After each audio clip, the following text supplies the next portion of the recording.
New Thought Media Network. We are a global broadcast network of positive music, media, and entertainment, inspiring humanity's evolution along the journey of enlightenment and creating a world of love, peace, empowerment, and prosperity for all. New Thought Media Network. Positively inspiring.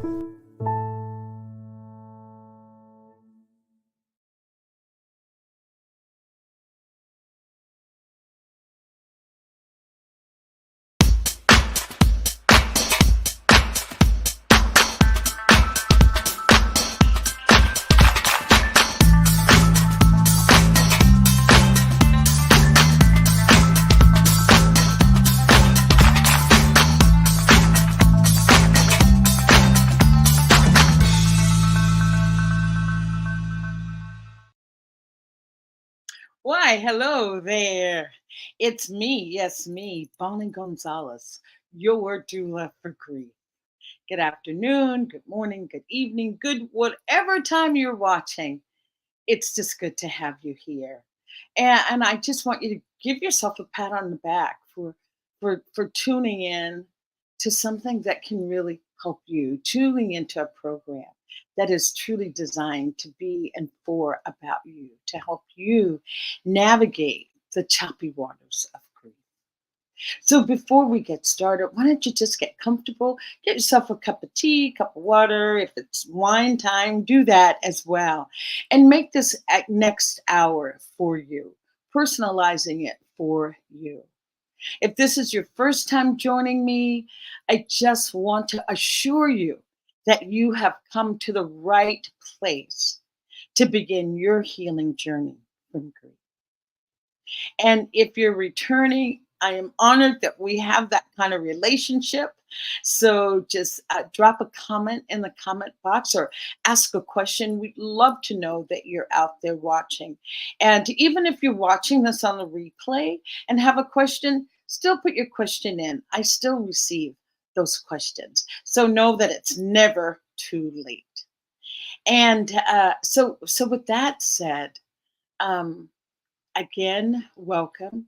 And I want to just take a few minutes to distinguish, as I always do, what grief is all about. And grief is caused by loss. Loss is what we experience, and grief is what we then feel. And losses are not limited to the death of a loved one, even though that is the biggest hole you'll ever have blown through your heart, is the loss of a loved one, friend. That is the biggest. Yes, we honor that. We honor death as the biggest loss. But there are also other losses. What about friendships that end? What about divorces that happen? Let's count in a geographical move. I'm definitely still navigating that, the loss of the geographical move caused such a loss of friendships and loss of what's familiar for me. So the list goes on. How about surgery? How about loss of health? Aging is a loss. The list can just go on and on. But know that those are losses that then put us into grief. And those emotions of grief, of sadness, longing and yearning, the feeling of just being totally confused, not understanding what's even going on in your own world. Those are just that's just the tip of the iceberg of emotions that loss puts us into, that grief. Those emotions are vast. And remember too that none of us grieve in the same way. There's no cookie cutter recipe of how to heal our grief. What heals our grief is listening to ourselves, tuning in to ourselves to ask, what do we need at this time? And I always say the three pillars of grieving or healing our grief, three vital columns, pillars. The first is that grief needs to be heard. Yes, you need to talk about it. Grief needs to be shared. Yes, sharing it with others. And then grief needs to be validated. For some reason, we need to hear that. Yes, it is okay. Yes, I can understand how you could have those feelings. So, with those three components, we can start to move, we can start to navigate back to the life that we want and desire and so worthy of having. And before I move any further into our show today, I want to dedicate this show today to a dear friend of mine. Her name is Judy Henderson, and her mother, Doris Henderson, transitioned yesterday. So we want to devote this program to the Henderson family as they, release Doris. And my words about death is this: death is the birth into our next existence. There definitely is no ending. It is the birth into our next existence. And so sending prayers to the Henderson family for comfort and ease as they move through this really difficult time. So thank you. Okay.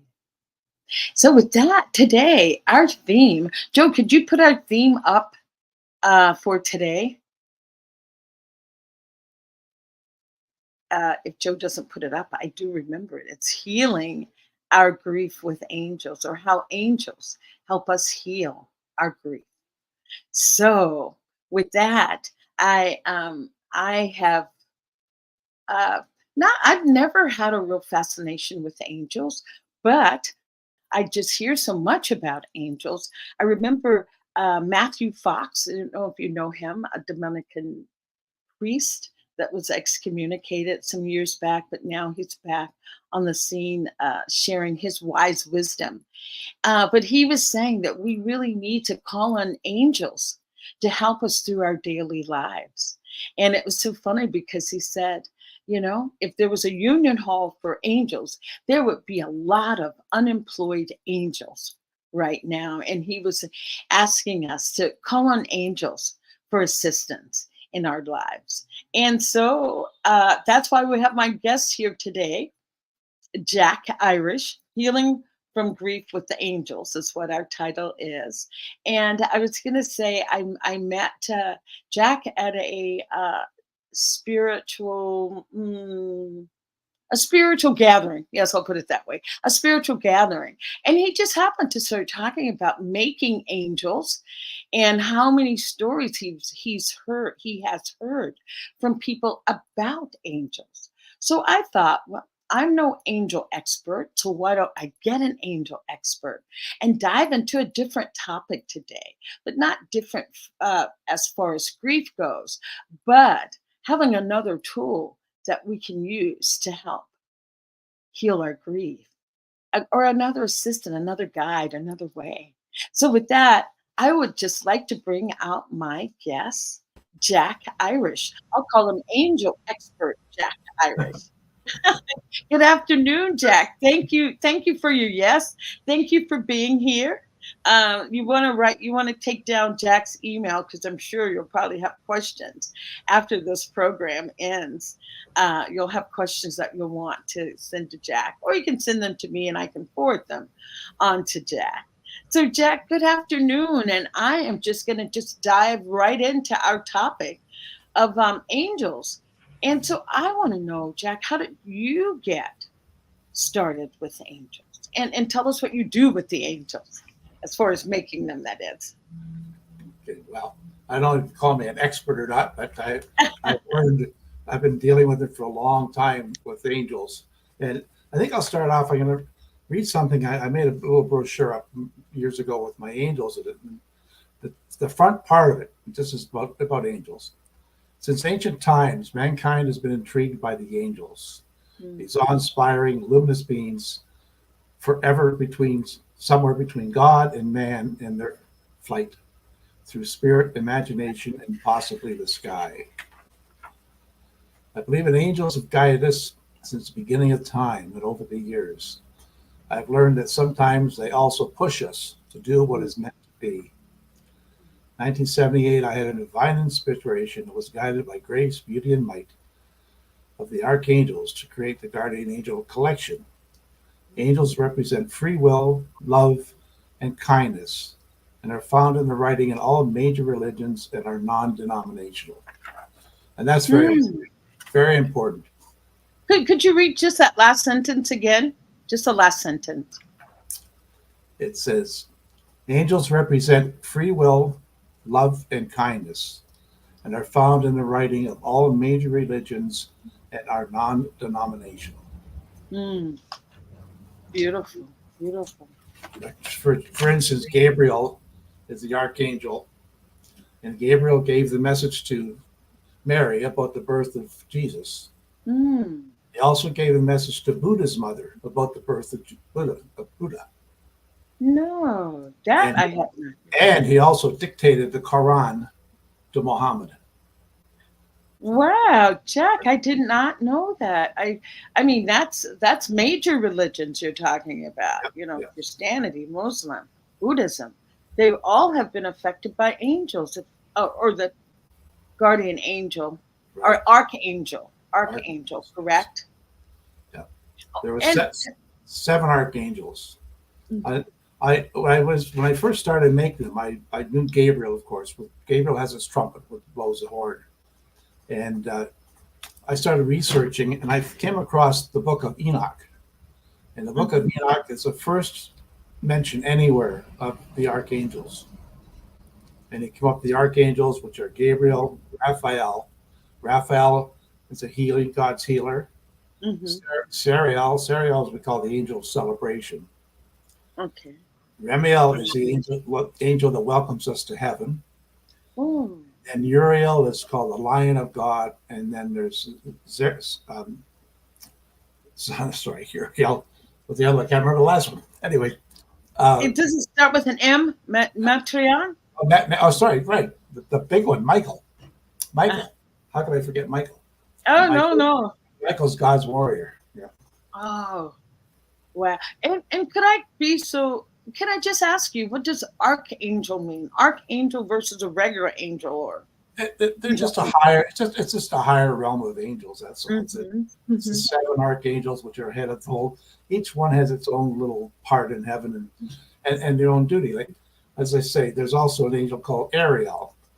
And Ariel is part of Raphael. Raphael is God's healer. And Ariel is also part of the healer, but Ariel is mainly healing children and looking after children. The angel of children. Right. So you said that you were guided to make an angel. You were guided to make angels. Yeah. I started off. I'll go back real quick. I was a meat broker at the time. International meat brokers buying and selling meat around the world. Okay. It was like a stockbroker. So I had phones in my ear all day long, and I come home and I'm just totally rattled. I needed. And my wife, I always loved stained glass, so my wife signed me up for stained glass classes at the local college. Okay. So I started taking stained glass classes. And when you're doing that, you're concentrating on cutting the glass and concentrating on soldering of the glass. So your whole mind is concentration on that. So everything it's gone.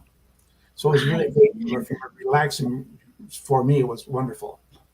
And I started making angels and making different little sunglass, little sun catchers and dogs and animals, sort of things.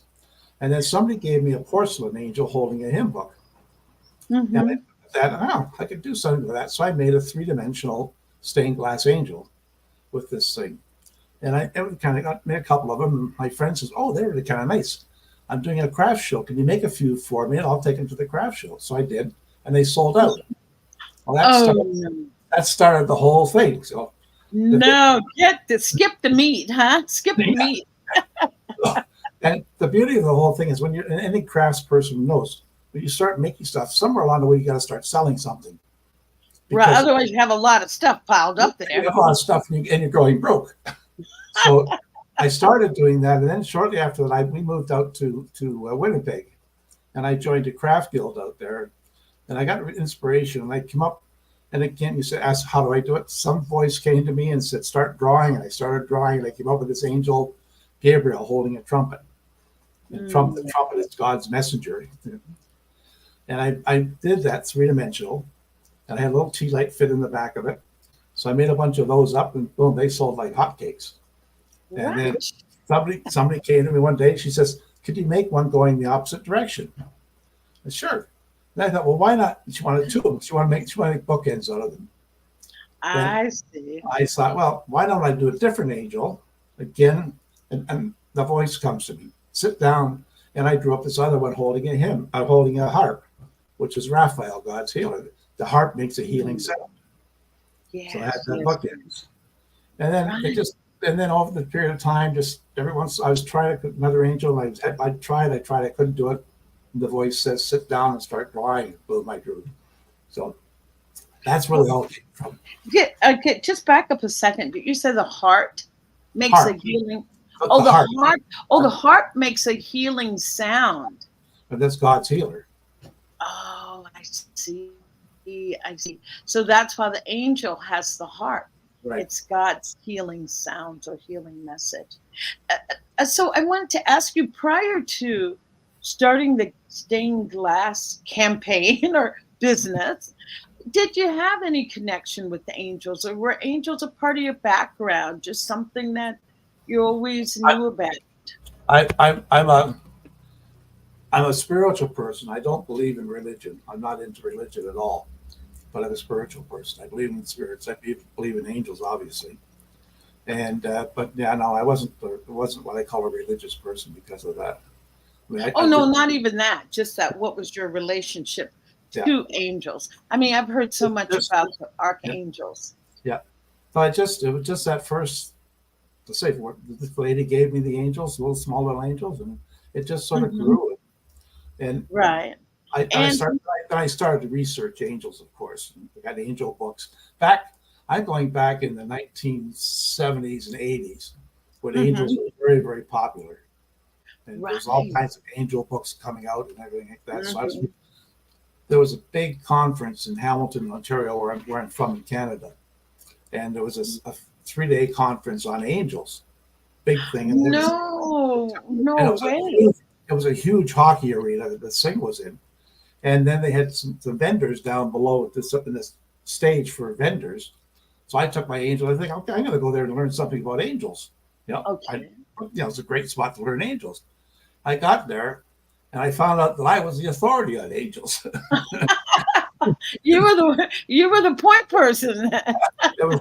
You were the authority. It was the strangest thing. People are coming to me asking me about, because I had all these angels, both full of angels. They're asking me all the stories, what the story means, what the angel means, and all of that. So, and was your selling becoming really profitable? Were you able to leave your day job and make angels, and those kind of stories that we love hearing about? I did it as a hobby for a number of years, and then I was a chief operating officer of a marketing board in Canada, and making very good money. And the Canadian government, the Ontario government, decided to downsize all the marketing boards, so the COO jobs became redundant. So they paid me for a year, and I said, well, now what the hell am I going to do? Right. Yes. Right. And she said, well, why don't you make angels? So I went to a jury craft show, took my angels to them, and I would love that. So great. I did the show, made a whole bunch of stuff up, go to the show. It was a 4-day show. I sold out by 1:00 in the afternoon. My whole booth was gone. I went home, made angels all night long till 5 in the morning. Slept for a couple hours, sold again. I did that for 4 days in a row. I sold out completely. So I thought, maybe I can do something with this. So then I went into another large jury craft show, and we did very well. We got it up to about, then there's another company opened up. They had rented a booth in the store. And I was renting 2 feet by 6 feet wide booths up to the 6 feet high. And we would put our glass shelves in there and lights and that and all that. and I was in 23 stores across Canada. We got up to 35,000 angels a year. Yeah, that is unbelievable. About $950,000 in sales with 10 Wow. employees, and yeah, and then I ended up buying a water jet cutter to cut the glass. It was a automatic cutting machine. I got Oh, 10,000 angels. We were cutting them by hand, and I bought the machine, and we built that up to 35,000. This took on a life of its own, Jack. If Oh, you yeah. listening to it, the Wait. angels want it to be visible Oh, and be a part of this earthly plane. And it was so nice too, because people would come into our booth and they, oh, isn't this beautiful? We love your work, blah, blah, blah, blah, blah. And I was in the corporate world for many years, and nobody ever came up to me and said what a wonderful job I was doing. Never. Well, that's not the corporate, well, you're corporate Canada, corporate America. The same thing. Nobody gives anybody kudos for anything other than here, you didn't get your work done, or here's some more work to do. So after I got busy, my wife was a hairdresser, and so she got to the point where she was helping me. And I got to the point where both of us did it. And then my daughter, she was just graduated from a design school in college, and she had cataracts. So she couldn't go to work. She was getting a cataract operation in August. Well, I bought this brand new machine, which needed AutoCAD work to program it all. Well, she said, okay, I'll work for you, Dad, until my operation. So she came and helped me, took all my designs and put them all into the computer, and designed everything. And then after she had her operation, she stayed with us. I was going to say, I have a feeling she never went back. Never went back. Whatever it was that she was doing. And then my son came, and he was help working the machine. So now we had about 7 or 8 more employees after that, all working together. So you turned this into just a business, a big it was a wonderful business. Or the angels made themselves into a business because they wanted. I mean, how many angels do you think you've sold throughout your career? Just taking a stab at it. About 250,000 or more. Maybe even more. I was going to say probably more, because we were 15 years. More. 50, more than that. Probably maybe 400,000, probably. Right. Now, I know that you got away from making them all by hand and start using the machine. Well, but they're still put together by hand. The machine was all the machine did was cut the glass. Yes. Everything else had to be done. Right. And because I wanted to go back to that process you were saying as you were making the angels, you're totally focused. You're totally focused on what you're doing. And it sounds like working with glass, you have to be somewhat careful. Oh, yeah. But when we were cutting by hand, it was very dangerous, because the glass is, when you break it, it's very, very sharp.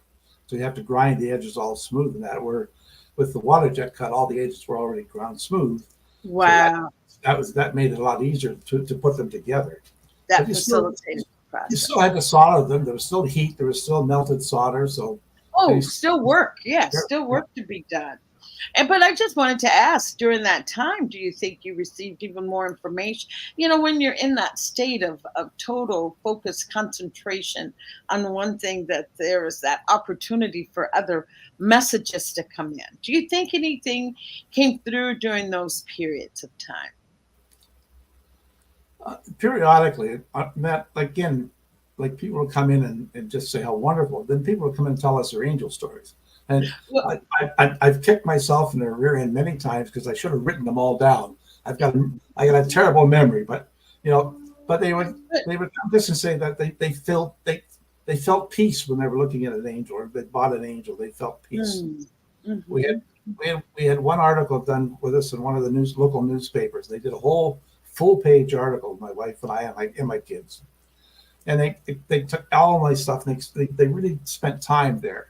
And they got the essence of what we were doing and why we were doing it, and it was a wonderful article. And there was that weekend, there was a 3-day outdoor show, and I remember the one morning I'm sitting there, and the early first thing in the morning, I could see there was a big field in front of us, and I could see this lady coming across the field right straight to our booth. I had a big my company was called Irish Images, so I had this big sign, Irish Images, above the booth. She came right into the booth, and she says, I read the article in the paper. I've got to have one of your angels. I said, okay, look around. I've got a big booth. I got lots of angels. I look around, pick the color you wanted, the design you want. And I went back. We had boxes for all my angels, so I was making boxes up. And she says, I'll take this one. Mm-hmm. She walked in, looked up, picked an angel. Boom, this one. This one called my name. Did not look around at anything. She just boom. That was the angel she wanted. Right. And it called her name, called her whatever she wanted. And I said, and people would do that. They come into the booth and look around and thought this one called my name. But, it's like the angel chose them. Yeah. That they didn't have to wait to see what they liked. It's like, oh, the angel chose me. The angel said, you are the one for me. Or you are the one that I will be guiding. I was up in Ottawa. We did this one. You don't know the area. It's all Canada, but Ottawa is about a 6-hour drive for us, 7-hour drive. And I was in there one night. It was later in the evening, around 8 o'clock at night. And this woman comes up to the booth, and she's looking at the booth. She says, oh, I have to have one of your angels. She said, the angels saved my life. And they did. Yep. And she had been driving from Montreal to Ottawa at night. And it was dark, and this is the winter time, so the weather was kind of crappy. And she said she heard this horn honking. And she's out in the middle of the country, nobody around her. And this car horn is honking. And she couldn't understand what I was doing. And then she kept going, and the horn started honking again. Mm-hmm. So she came up to a truck stop, and she pulled into the truck stop, and she's just confused, and pulls up beside this truck. And this truck driver got up, and he looked at her. He says, "Good thing you stopped, lady." She says, "Why?" She says, "Your back wheel's hanging off." Her back wheel was holding on with 2 nuts. Is all it was holding her back wheel on. Oh my goodness! Oh my goodness! So it was the honking that made her think, "Why am I hearing this?" And let me get off and see. Yeah, I got and did she have an angel in the car with her? Well, she bought one with her. You got to be kidding! Yeah. Wow. Her car was the tire was hanging. So it meant her life was hanging in the balance. Exactly. Night driving. Yeah. But and a lot of people would come in and how they had lost some loved one for whatever reason, and this angel gave them comfort, and they would buy an angel for comfort, or they were giving it to a mother who was sick or whatever. There's all kinds of things like that people were the reasons they were buying them. But that was when, as I say, when angels that back then were all about love and peace. Mm-hmm. And the whole world was love and peace back then. Now, unfortunately, it's not. It's angels too much fear and hatred right now in the world. Yeah, maybe we need those angels to come back. We need them back. We really need them. I think we'll see them back another short while. And before we put the angels to sleep, we have some of your work, but before we show some of your beautiful work, I just wanted to ask you, what angel do you resonate? Do you have an angel that you resonate with? Serial's the angel. My serial angel that I did is the one I like best. It holds a tambourine, and it's an angel celebration. We call it we call it the party animal. Oh, is that you, Jack? I'll tell you, there's a short story here. My wife and I have been doing shipping around. I had broken my leg at this time, so I was walking around too. And we had gone to all these stores we used to deliver to every week. So one day we'd gone around, delivered this last store. We were in Hamilton on the mountain. And this lady, we were just sitting there, just relaxing. And this lady came walking by, and she looked at us and she smiled. She starts talking to us and asking us questions about the area and blah, blah, blah. And then we started talking about angels. And she said, we make angels. Oh, so I went up, my car was right there. I was grabbing, and I sold her some angels. And she picked this one angel up, which was a Serial, and had a blue dress with some ribbons hanging from it. And she says, oh, this reminds me. And she had traveled, very strange lady. She'd traveled all over the world. She spent time in Papua New Guinea, sleeping on the floor of their huts. And she was a retired minister, and she'd just traveled the world. This is what she was doing. So anyway, she says, she looked at this thing, and she says, I was at my friend's place in his church one time. And she said, he was giving a sermon to the children up front, but they weren't responding. So she said, I went up and I started clapping my hands and, and got the kids up, and we marched around the church. All of the group of kids got down again and sat down. Breathing some life, bringing some energy to the place. And then she said, this lady came up to her afterwards. She says, that was how wonderful that was. She said, you had the tambourine and the ribbons were floating from the tambourine and you were playing a tambourine, and she didn't have a tambourine. But my angel had a tambourine.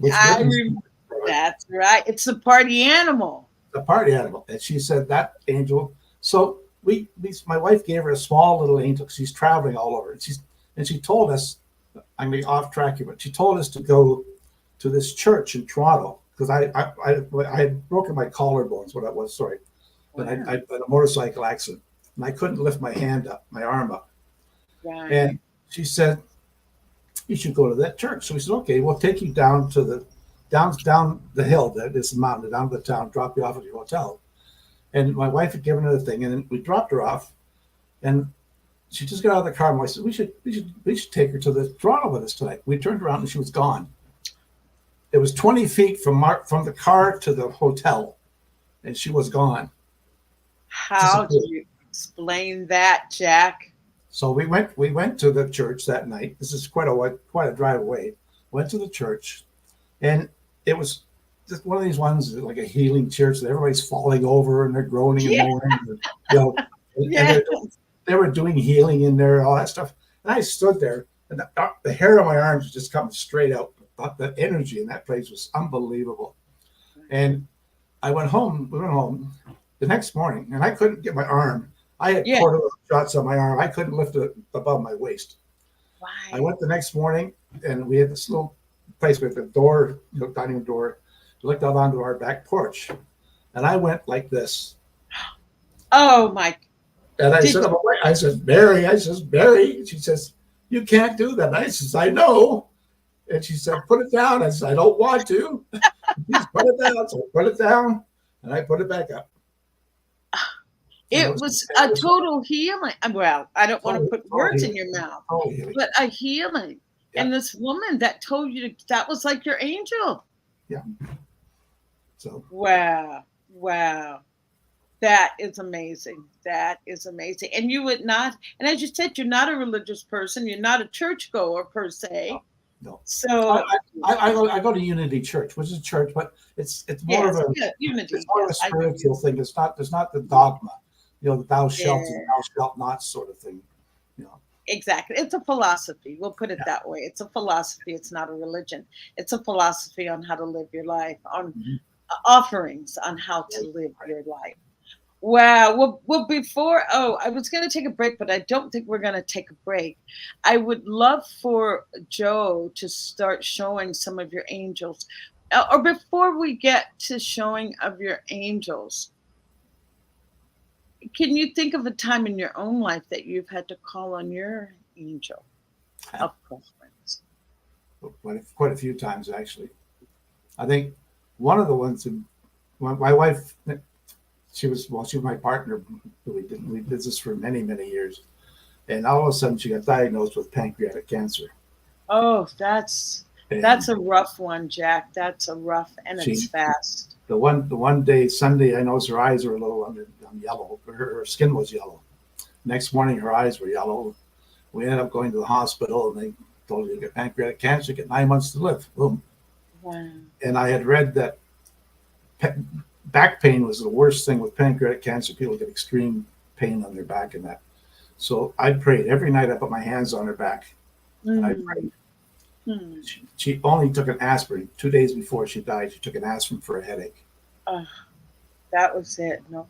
Yeah. I can attest to that from personal experience. I had a brother. Well, I had a brother that died from pancreatic cancer, and it was just god awful painful, Jack. Just one of the unkindest cancers. If my you're wife, going to have cancer, my wife just wasted away. That's all she did. That's it. You waste away. But the pain was not there. She didn't go through all that excruciating pain. So you felt that was a moment, or that was a time period. Yep. of allowing the angels to come through to assist with I've had others. I'm not. I don't think I have time, but we have time. I'm not a great. As I say, I'm not a. I've never had the religion part of it. I believe in certain parts of it, and I've always sort of.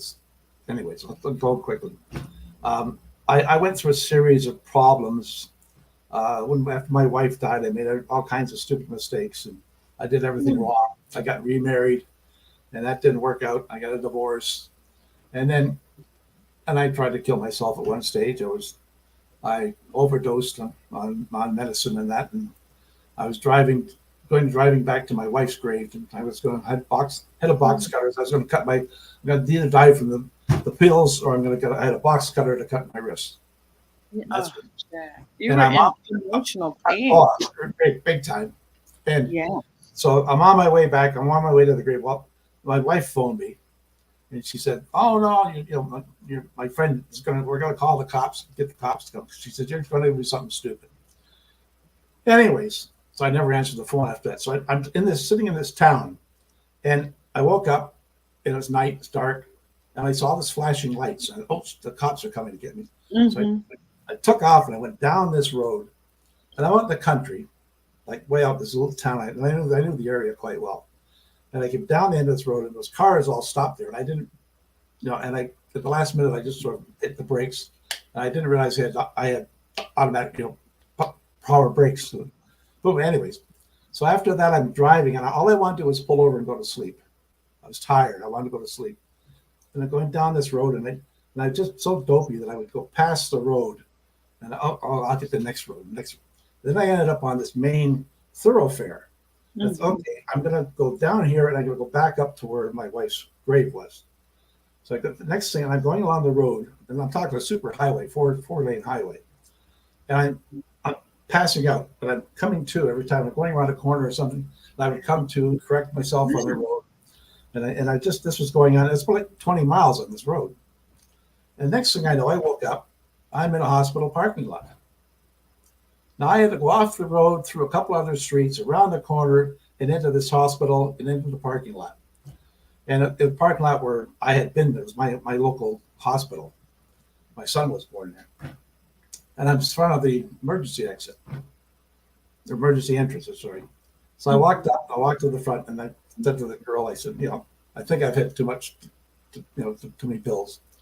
They called me or wherever it was, threw me down, pumped my stomach out, blah, blah, blah. And the next day I'm having a conversation with a psychiatrist. And he said to me, he said, if you'd been half an hour later, you would have been dead. Wow. So how did I get there?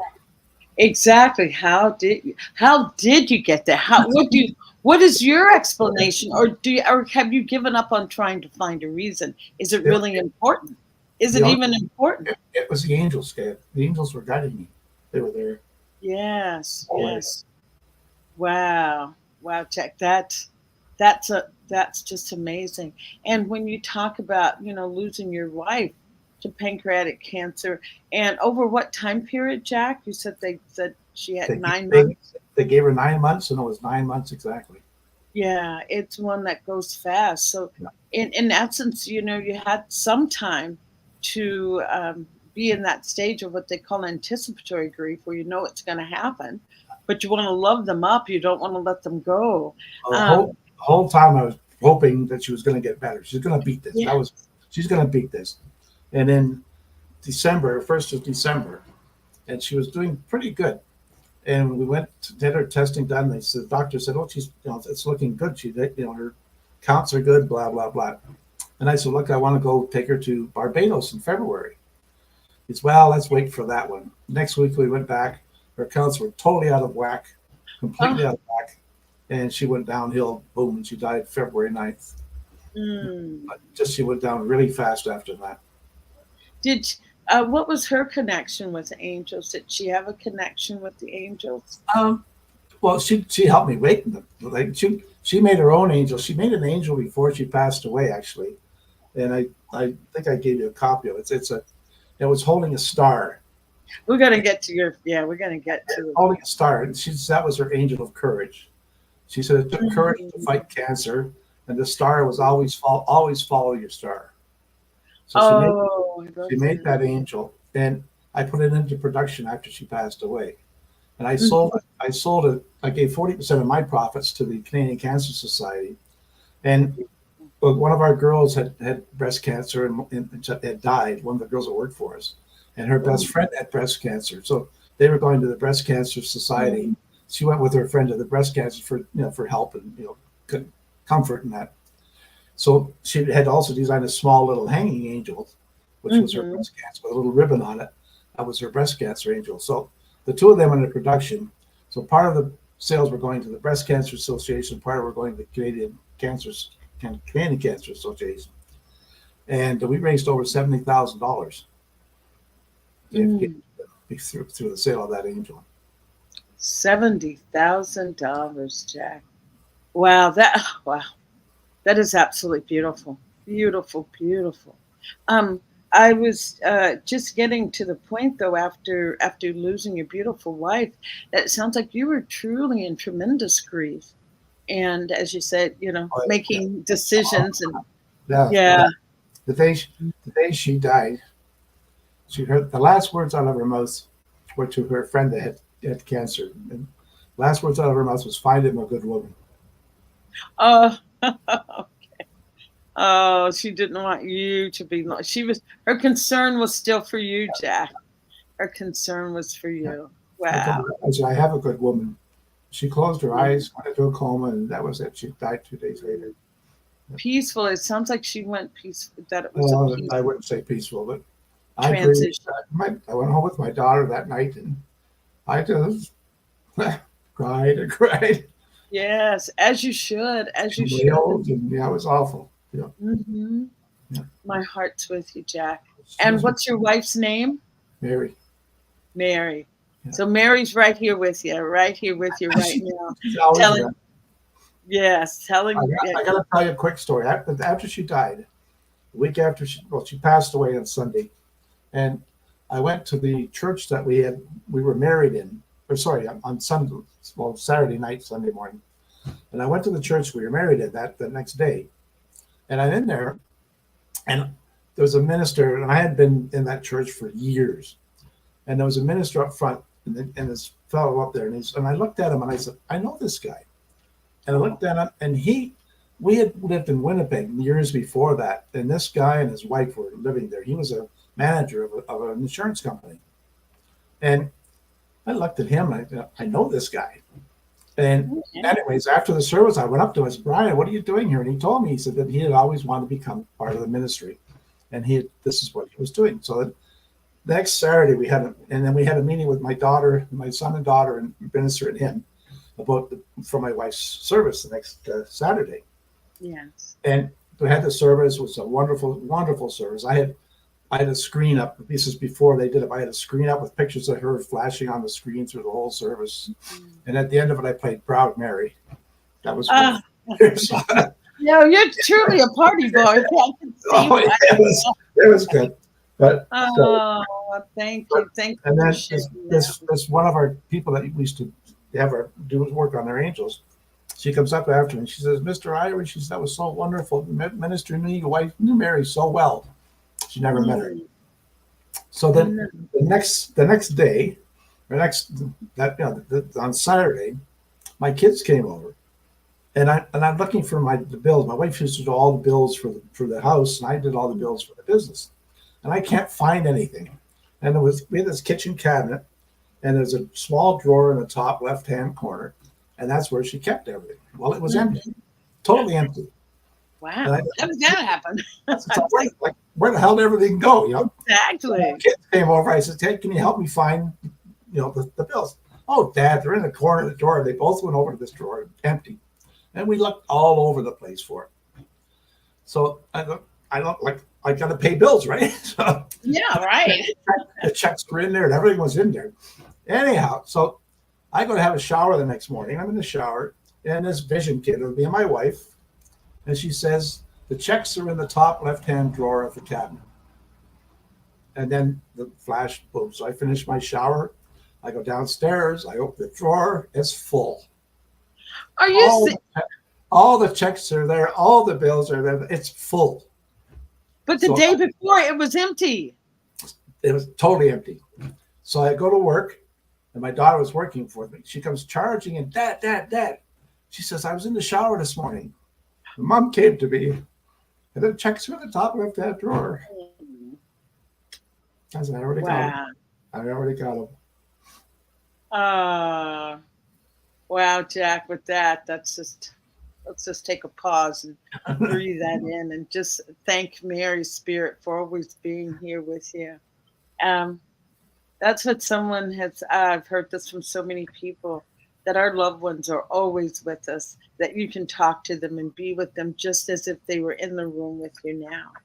It's, I always say that death will be like, oh, just going from the living room to the bathroom. Suddenly you're just in another room, but you can still see and hear everything on the other side. Oh, thank you, Jack. Oh, that is just truly touching. And I want us to have time, and we do have time, want to show some of your beautiful work. And if you want to talk about the inspiration of any of the angels as they, as Joe shows them. Joe, you want to bring up the beautiful work? Oh yeah. What about this one? Okay, this is all the archangels. The middle one, right in the back, is Michael. He's the head archangel. Okay. Gabriel's to the left of The him. green? Yeah. To the green. And I'm talking the blue angels here. The blue angels in the back. Okay, yes, in the back. So Michael's in the very back. He's got a sword. Yes, I see that. The one to his left, or our left, is the Gabriel with the trumpet. Yes. I see that now. Yes. And then the one next to that is Sariel with the tambourine. You can just see the ribbons on the side. Your favorite. Sariel. On the other side of them, on the right, the first one is Raphael with the harp. And then the other one is Remiel. Remiel has a butterfly, and the butterfly is renewal of life and rebirth. Remiel is the angel that welcomes us to heaven. The wise men was a gift. I got a Christmas. I used to go to Japan all the time on business. I was there for a month at a time, and one of my friends sent me this Christmas card with these magi on it. I tried to draw it out many times, and one day the voice says, "Sit down and draw," and boom, that's what came out. Wow! And there's a tea light. A tea light fits behind every one of those angels, so they're so it illuminates them. You probably see the little light glowing in there. Yeah. Yes, I see that. Oh, beautiful. Actually, my wife made all the ones in the back. All the dark blue ones are ones she made. So she was an angel crafter also. Oh yeah. She worked. She did most of the work up front, getting organizing stuff and that. But she sort of looked after the production upstairs. Yeah. Great. Okay, Joe, the next slide. Oh, is this the one your wife made? Oh, no, that's our tiniest one. That one's called a cherub. Oh, a cherub. Oh, a cherub. And actually, my wife designed that one because this is going to sound. We used to make a small version of the archangels, and the body on this one was actually one of the arms on the archangel. And we used to make extra arms because sometimes there's striations in the glass and you couldn't use it. So we made extra arms. So we had all these little extra small pieces. So my wife came to me one day and she made this angel. She says, "What do you think of this?" We end up having to cut more glass to make those. Wow. I'm just mesmerized by the fact of it looks truly intricate and delicate work. Yeah, I mean, they're small. It's only about an inch and a half tall. Exactly. Miniatures. Beautiful. And this one's name? The name? Does it have a name? It's cherub. Cherub. Just cherub. Okay. Joe, the next slide. And that's another cherub. I think that's the same one. We're just waiting for Joe. Color. Yeah, there you go. That's not a cherub, right? That's Sariel. Sariel's got the ribbons. Oh, with the tambourine? Yeah. I love the color. I used to use an iridescent glass for many all of our stuff years ago, and it had all different colors, like a mother of pearl finish to it. And they stopped making it because it was very caustic. So I got it down here and I started painting the angels. So they're all hand painted now. Oh, and this is a big What size is this? That's about 7 inches, 8 inches tall. Oh, that's a good And size. you see a little ring at the back on the one side. That's where the candle fits back there. Right. That's where you put your tea candle. Yeah. Okay. Joe, do we have another one? I know some of them That's my brochure. That's what I read off. That's the brochure. Right. Okay. Okay. These are some of the other angels, correct? That you make. Friendship series. There's a thing I wrote on the Irish. It says, be they kings or poets or farmers, they're people of great worth. They keep companies with the angels and bring a bit of heaven to earth. Beautiful. Yeah, this shows you all the different, and I've got Mary and Joseph we used to make separately, and all the different, the shamrocks, of course, were always popular. And you can see the story for all the angels is each one, and that's on each tag that we have on all the angels. We have a tag on them, and that story that's up there right now is a story that's on the tag. Wow, that is, what a collection! What a gift you are to the world, Jack. What a gift! You're bringing the angels to life and into people's lives. I really feel that you have just had the best of life with working with the angels. I was going to say, is there anything else that you would like people to know about angels as we close? I think through life we have to have something to sort of guide us along the way, and the fact I believe in angels and I believe in that, and I pray to them once in a while. And as I say, I've had experiences. I won't get into with Jesus and with various things in my life that helped me along the way over the years, and it just gives you comfort. It gives you something to think about rather than that you're all alone and you're all alone in the world. And nobody was going to help me. Blah blah blah. You poor me. And there's always something there. They're always there. I think, to me, they have a strange sense of humor. I love that. I love to laugh. No, they do. You think, oh, what's happening? Be boo hoo boo hoo, and something will happen, and it was for your betterment. You learned, you grew because of that. You may not have liked it, but it was good. Yes. It was wow. Yes. Growing and learning is uncomfortable. Right. It doesn't come from the times that we're in extreme joy and pleasure and bliss. Yeah, there's no growth happening there, but it's during those times of really sadness and needing to go inward for contemplation that we learn and that we grow. But just the beauty. I was just going to offer our audience, even if you have not thought about angel, I would call it angel therapy. Maybe do a little research on angels. Maybe take yourself on a date to go and meet angels. There's so many shops now that still sell angels or have angels are always popular. They're always there. Right. And I always like to offer different ways of helping us cope with our grief, helping us heal with our grief, or healing our grief. And if being with the angels is something that can bring you comfort, why not? Why not try it? And what is that? I can tell people do this, do that, but until you go and do it for yourself and see how you feel, see what your energies resonate to, and how it can bring you comfort, you'll never know until you do it. I have some friends. Have you heard of the violet flame? Yep. And I think it's Archangel Gabriel. That is the violet flame. And I never knew anything about that, but it was with some friends who that was their philosophy that they were following. And I could really just, when we would sit together to do what we call toning, it was definitely an energy present.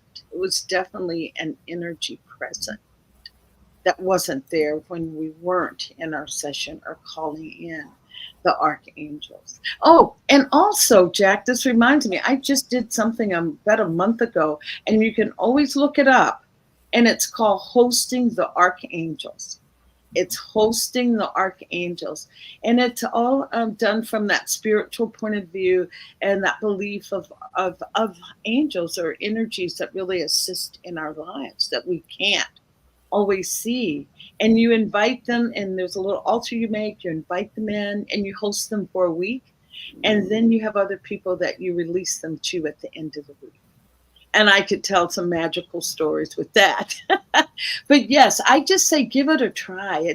It's good to hear different ways of healing, different tools, if you want to call it that, different tools that we can use to heal, or just opening ourselves up to different possibilities and ways of healing. So thank you. Oh, and the other thing too, Jack, that I wanted to say, and especially with grief, knowing this for a fact, so many people talk about while in grief how they feel so alone, and disconnected in the world. And I think that angel therapy, and I'm going to use that word, I'm going to stick with it, can help with that feeling of aloneness, because we really truly are not alone, however you want to see it, whatever your beliefs are, but you're truly never alone. So when my wife passed away, she was my life. We've been together for years, and my children were there to help to work with me. But the fact I was working with angels, and I was still making things for people to give them hope and to give them happiness and satisfaction. Mm-hmm. That helped a lot. The fact that we were so, and as I say, I put her angel in production, and I was taking that along. That gave me a lot of satisfaction also, because those little angels that was going to the Cancer Society. Yes, a little cherub. Yep, I got a lot of response back from people who received one of those angels. Mm-hmm. So that was good. Well, Jack, just thank you for the gift of you. Thank you for the gift of you, and the gift of making the angels available to each one of us. So I am going to bring our show to a close. And Jack, if you stick around after the show ends, if you stick around, we can have a chat. Okay. But I just want to thank each person for listening today. And as I said, check out the angels. It's always wonderful to have another modality to help heal and to feel connection. And I just want to close the show today in the way that I always do. I want you to just go and look in the mirror. Just look in the mirror. Look in your own eyes and ask yourself, what do I need today? What do I need? Whatever comes up, honor that, because you're so worthy of healing and moving through your grief. So with that, thank you. And again, thank you, Jack, for your yes for today. And thank you for bringing the pictures of the angels. So until next week, I will see you later. Thank you, thank you, thank you. Namaste. Namaste.